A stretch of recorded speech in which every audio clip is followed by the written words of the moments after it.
Let me read to you a passage from the 11th chapter of St. Matthew's Gospel, verses 28 to 30.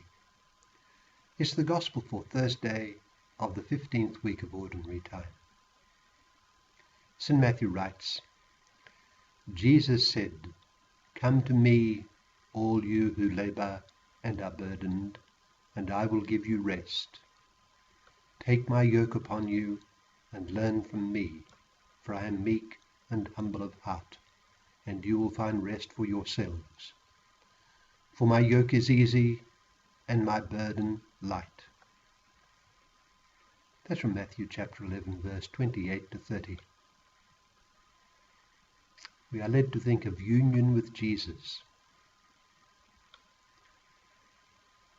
It is almost a byword that the problem of suffering and evil is the nagging and unresolved problem of mankind. Why is there not just peace and happiness?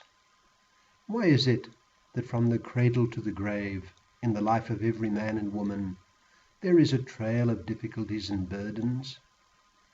Such is the human condition, and it is a mystery because man is characteristically also convinced that there is a good God. But if there is a good God, why are things as they are? And what is to be done about it? There have been various attempts at an answer. At the time of the Hebrew prophets, for instance, across in the Far East, Buddha was seeking his answer to the problem of suffering. He thought he found it in the renunciation of all desires and the attainment of nirvana. However, he left out all reference to a personal God, and that is the glaring defect of classical Buddhism, because it is God who is the ultimate happiness of man. Now consider Christ and his answer. He says, "Come to me, and you will find in me, in my very person, your rest." He does not simply say that if people follow his doctrine, then they will find happiness. Buddha made this claim. He does, of course, state that following him will involve accepting and following the path of his doctrine.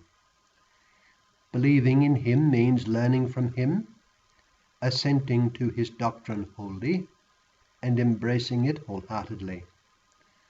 But that is not the beginning and the end of it.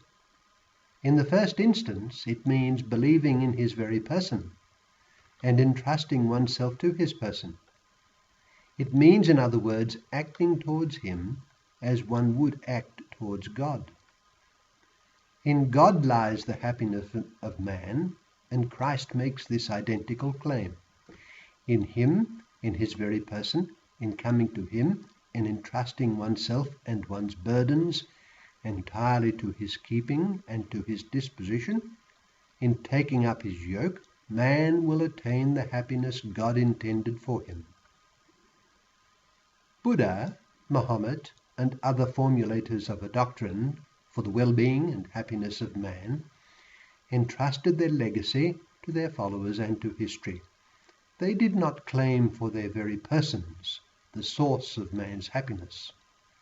But this is exactly what Christ claimed, and he showed by his incomparable holiness and deeds that overburdened man is called to come to him and find his rest in him. He says, "Place your faith entirely in my person and in my word, for I guarantee you that in me you will find rest for your souls." So our fundamental vocation as human beings is to turn to Jesus Christ and to enter daily into his company, bringing with us all the difficulties inherent in our human condition and circumstances. Our calling is to love Jesus, to be with him, to learn from him, and to take upon ourselves his yoke. This consists in doing the will of God in union with him and according to his teaching and his way. He is the way, the truth, and the life, and he teaches us humility and meekness of heart. If we do this with him and in him, if we take up our cross every day and follow in his footsteps, then we shall find rest for us, for our souls. If we take up his yoke, life for God in union with Jesus, and according to what St. Paul calls his mind, then all will be well. Let this mind be in you, St. Paul writes that it was in Christ Jesus. That is what the yoke of Christ is, and it is the key to our true happiness. So it is that the church which Christ founded and which he constantly sustains as her head bears continued witness to the world and to all the religions of mankind that the person of Christ and his ineffable revelation is the path to man's ultimate happiness here in this life and forever hereafter. This is what the saints did, and they found happiness beyond compare. We ought pray insistently for the grace to do as they did.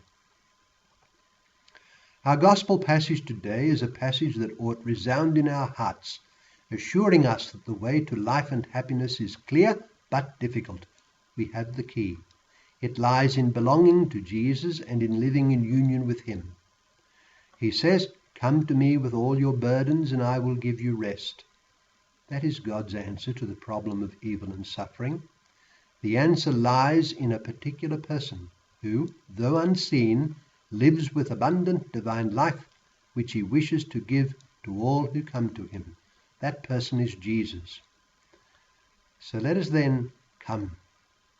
Let us abide with Jesus. He is our happiness, and he is our stay.